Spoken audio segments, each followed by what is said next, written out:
কোরবানির পশু সংক্রান্ত কুইজ।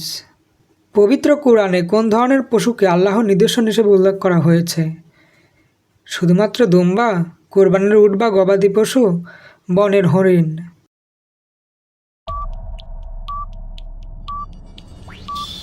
উত্তর, কোরবানির উট বা গবাদি পশু।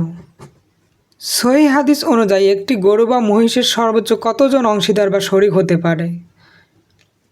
ক ৫ জন, খ ৭ জন, গ ১০ জন?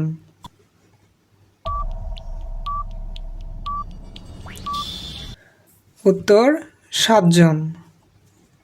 সহিহ হাদিসের নিয়ম অনুযায়ী একটি গরু সর্বনিম্ন কত বছর হলে তা দিয়ে কোরবানি করা জায়েজ হয়? ক ১ বছর পূর্ণ হতে হয়, খ ২ বছর পূর্ণ হতে হয়, গ ৩ বছর পূর্ণ হতে হয়?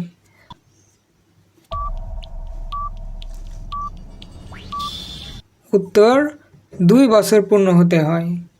সহিহ হাদিসের নিয়ম অনুযায়ী একটি ছাগল সর্বনিম্ন কত বছর হলে তা দিয়ে কুরবানি করা জায়েজ হয়? ৬ মাস পূর্ণ হলে, ১ বছর পূর্ণ হতে হয়, ২ বছর পূর্ণ হতে হয়?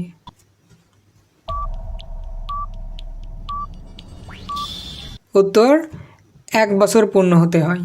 নিচের কোন ত্রুটিটি থাকলে পশু দিয়ে কোরবানি করা জায়েজ হবে না? পশুটি যদি স্পষ্ট খোঁড়া বা অন্ধ হয়, পশুর গায়ের রং যদি কালো হয়, পশুটি যদি খুব বেশি ঘাস খায়?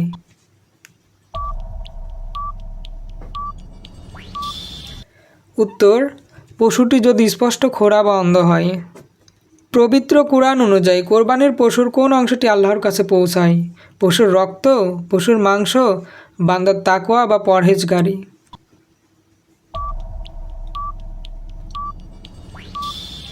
উত্তর, বান্দার তাকওয়া বা পরহেজগারি।